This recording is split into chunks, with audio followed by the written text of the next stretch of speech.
Hello, my friends. I think this world is cuckoo. I think it's cuckoo for Cocoa Puffs. That's what I think right now. That's how old I am because I say cuckoo for Cocoa Puffs. And I just want to talk to you a little bit about that today, about how cuckoo things are, but how we can create peace and calm and rest in our own homes and in our own lives. And that starts with us. This is the Joyfully Prepared podcast, and I'm your host, Wendy Bergen. I thank you so much for listening. This has been on my mind for a little bit, and I've had conversations with a few people about the same thing. I am going to just list things that you already know. Things like what's going on with our food? Hello. Why are they making our food unhealthy when we're trying to be healthy? What's with all the wars? I can't do anything about that. What about our education system? I can't really do anything about that either. What about our own personal, the chaos that's going around, all the distractions, the social media, everything we're supposed to be paying attention to, but that we can't because we have lives. I just want to talk to you a little bit about that from me to you. I want to first talk to all of you who are moms, women. It really doesn't matter. Women are mothers, whether you have physically born a child or not, you are a mother in some way. And I just want you to know that you're doing a great job. I'm just going to tell you that. I was talking to a young mother at church on Sunday. She is 7 months pregnant. She's lovely. She has three little girls, a nice husband. And I said, "You're looking a little tired. It's starting to show." She's like, "Yeah, I'm ready." I'm like, "You got 2 more months." And I said, "I just want you to know you're doing a great job." And she just kind of breathed, like exhaled. And she's like, "Thank you." And if nobody tells you this ever in your day, you can listen to this over and over again. You're doing a great job. I promise you, you're doing a great job. Do not listen to the voices in your head that are telling you that you are a bad mom, that you're not doing a good job, that you may feel some sort of guilt for something. You're doing a great job. I promise you, you are. Coming from a mom who's raised 7 kids, and I still feel that way sometimes. And then I think to myself, wait a minute. No, I'm a good mom. I'm a good person. I'm a good woman and a good wife. I provide good things. We have air conditioning so I can be happy. I do.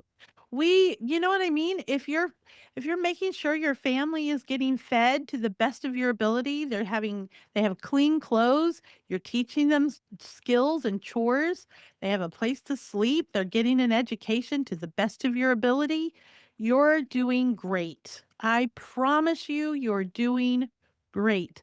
I have a really good friend. Her name is Carol. And when I was raising my kids and homeschooling my kids, she was my cheerleader, and I would call her from time to time, and I would say, "I'm doing horrible." I would cry and all this, so she's like, "No, you're not. You're a wonderful mother. You love your children, you read to your children, you make food for your children. You're doing a great job. It's better for them to be home with you." And they're I don't remember how she said it, but she was just always so wonderful to me, and she made me feel like $1,000,000. I was like, "Really?" And she's like, "Yes." You guys need to have Carol in your life. That's all I can tell you. I'm pretty cheerful and joyful. Carol takes mine, to a whole nother level. Y'all need to have Carol in your life. But I can be your Carol. I can tell you how wonderful you are, and you can choose to believe me or not, but you should just believe me. And so I just wanted to talk a little bit about, like I said, there's chaos, all sorts of chaos. And here on Joyfully Prepared, we've talked a lot about self care.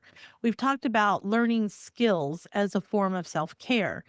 But I also want to talk to you about your thoughts. What are you thinking about yourself? What are you thinking about your life? How can you change that? And I'm not saying that it's easy to change because the comfort zone is comfortable for a reason, right? We go back to the comfort zone. Why do we keep eating sugar and things that are bad for us? Because they're delicious and they're comfortable. Eating another vegetable isn't really my idea of comfort. Some of y'all might, but not for me. So I'm learning and thinking differently about my food and about my health. And learning how to think differently is really what we're supposed to be doing. There's a scripture in Isaiah, Isaiah 55, 8 through 9. And I will not be able to quote it correctly, like verbatim, but it basically says this: Your thoughts are not my thoughts. Your ways are not my ways. Thus saith the Lord, something like that. And he goes on to say, My ways are higher than your ways, and my thoughts higher than yours. Something like that. But that's essentially the message. The message is God has the highest of high thoughts, right? He sees the joy and the good. And when we think, oh, this is a hard trial, he's like, oh, she's doing it. Like, I'm going to help her, but I need her to move to this level so that she can have this next blessing or that I can move her to another level. So when we are thinking comfortable thoughts and then a hard thing happens, it's hard, right? Because our thoughts are still on the lower side. I mean, we aspire to think like God. I am not close, but I try, right? And you're trying too. And believe it or not, we're very, very adaptable people. And I've talked about this a lot when I talk about journaling, that we need to write down our wins every day and our transformations that we're getting every day because we forget. And so, believe it or not, you are moving in. You are adapting and you're moving whether you think you are or not. Sometimes they're a little bit bigger than others, and sometimes they're just day-to-day things that you don't even realize you're doing. I'm learning to quilt. And the other day, I posted on my social media Saturday. I had already sewn all my strips of this little jelly roll together in their proper colors, 3 each. So I had 13 sets of strips. And the other day, I got the nerve up and I cut them into little squares, little 6.5 by 6.5 inch squares. I did it. And it was really easy. And I was so happy. I'm like, I'm a quilter now because I made the final cut. You know what I mean? It's one thing to sew it together. That's quilting. It's one thing to press the seams. That's quilting. But when you start to cut, to me, that was some like big threshold. And so now I have labeled myself a quilter, even though those other things were quilting. Now I feel like I'm a quilter, so I'm thinking like a quilter a little bit more, not like, not like super professional quilters, but I'm getting closer. And that is a transformation for me. So I say that just to say you're learning new things. You may be learning literally something new because your job requires it or a kid needs to learn it. We're getting ready to go back into school season. Here in Florida, we start up in 2 weeks. You're going to have a lot of learning to go along with your kids, especially they're going to be starting a new grade. If you homeschool, you're starting a new curriculum. You might be going into different co ops. There's lots of stuff that's going on right now. Take time for yourself.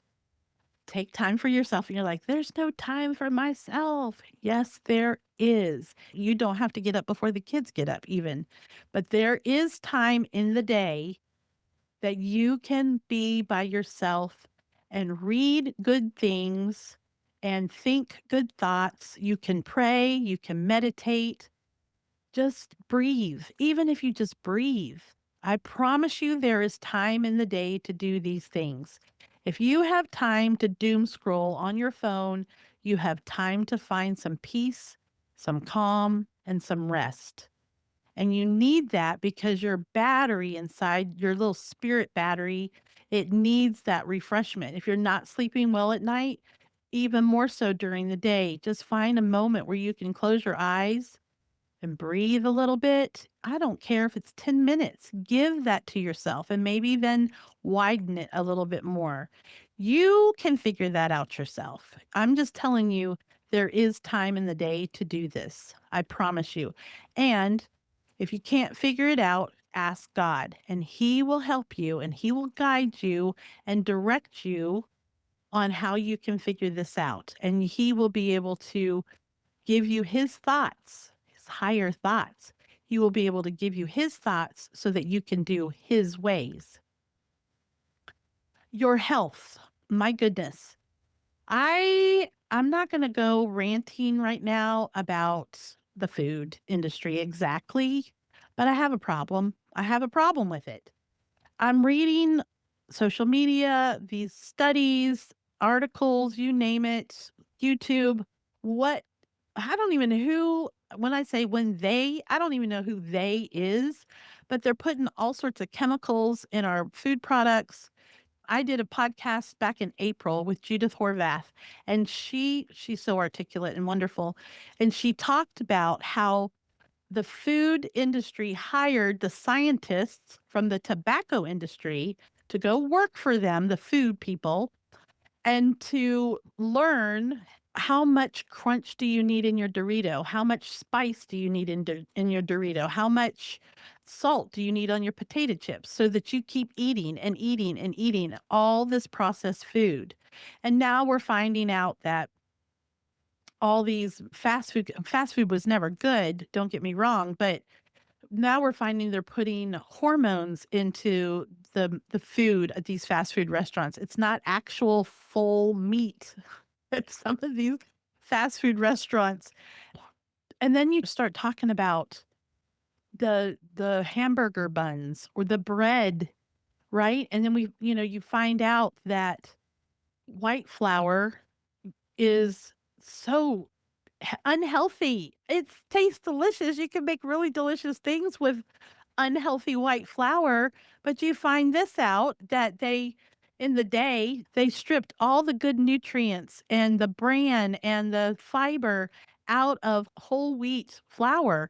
This happened during the Industrial Revolution when all these little villages, all the people, they went into the cities to work in the factories because they could make money. It's hard to live off the land. It just is hard.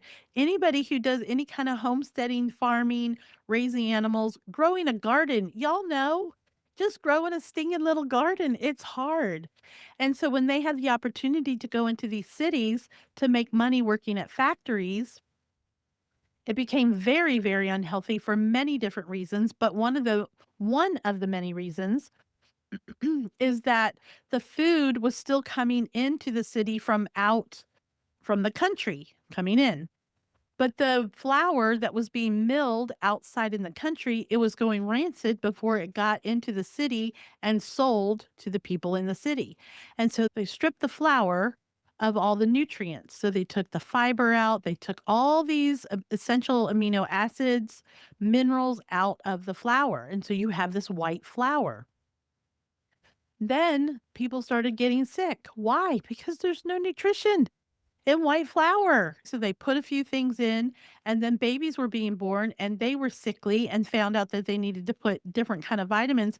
So that's why you have flour, bleached flour that has some minerals in it and maybe a B vitamin thrown in there. I think there's like two or three, four maybe things that are enriched. It's enriched flour. Whereas before, when they were living in the country, they were eating this whole grain and they were healthy and they weren't getting sick, but it's hard to live off the land, like I said. So we're products of that. We have been raised on white flour. Most of us have. You eat a hamburger bun from Wendy's, that's made from that white flour. I know I'm ranting a little bit, but I do have a point. You're doing the best you can. Let me just say that first and foremost. You're doing the best you can with the knowledge that you have and with the money that you have, which may or may not be a lot. I do know that food prices are going up. I don't know if they'll get worse by the end of the summer. Many people have said that. I even said that back in a podcast episode I did in March. I talked about that and that we needed to be prepared. We need to start putting food away and being prepared. And if you did, you did. If you didn't, you didn't. It doesn't matter because the past is in the past. We do the best with what we have right now. You may be saying, Wendy, yeah, I know all of this. And you're not really making it any better. I appreciate that. I'm going to challenge you that you can make it better. You are doing your best, but I believe that you can do something a little different to make it a little better. We are not built to just sit still and to not try and make our lives better. God didn't create us to be like that. I've said this many times. God created us to be creators. We can create little notches of time to find peace and rest. We can figure out how to make our own bread. We have resources. This is what I'm trying to say. You may not have time to bake bread made from freshly milled grain, but there are people in your circle that do and that will, and you can trade, you can barter, maybe you can buy. You have the power to create the peace, the calm, the abundance and prosperity in your own home. You are blessed with talents, with skills, with a smart brain. You are blessed with people that surround you who want the best for you. You can create anything you want in your little world. And I mean that in a very kind and loving way. I'm not saying your little world is a um any less than a big world. I'm happier in my little world because I'm creating what I want in my little world. I can't do anything about the war in Iran. I can't do anything about the education system other than educate my own children, educate myself. And if anybody wants to come into my circle, uh, be be ready. Be ready because I'm going to educate you whether you want to be educated or not. You're going to learn things. But I come to you with a generous and loving heart. I want to give you hope that there is hope. I want to give you encouragement that you can change whatever it is that's irritating you. And it probably is you. You're probably irritating yourself. I know that's what I just went through recently. I'm like, I want this and this and this. And then God's like, no, no, you're the one. I'm like, okay. So we have to learn how to think and behave like our future selves. What do you want? What if you could look into the future? I want this, this, this, and this. Okay, so how would she act? How would that future Wendy or Betty or Susan, whoever, how would she act today?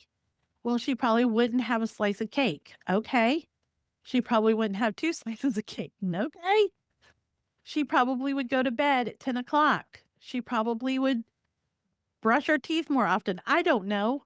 So start doing what she would do, what your future self would do. Start doing that today because you're learning from your past, right? You're not holding on to the past. There's a fantastic book by Dr. Benjamin Hardy I highly recommend you read. It's called Be Your Future Self Now. That's where this is coming from. Be your future self now. He talks about praying as though you already have it.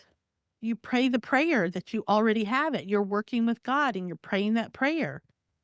And that's why I say keep a journal because keeping a journal helps you keep track of how your prayers are being answered by a very loving God. I love you. I want you to know you're doing great. You can do a little better. And if you're exhausted when I say that, it's okay. It's okay. You're not, maybe not today. You can't do a little bit better. Today, you're just hanging in there. And I've had many, many of those days. My friend Carol, that I mentioned earlier, I remember at least one time, multiple times probably. We would talk and I would say, I just sat on the couch all day. I didn't do anything. I was a horrible mother today. I didn't even do the best I could. She goes, I disagree. I think that was your best today. That was your best today.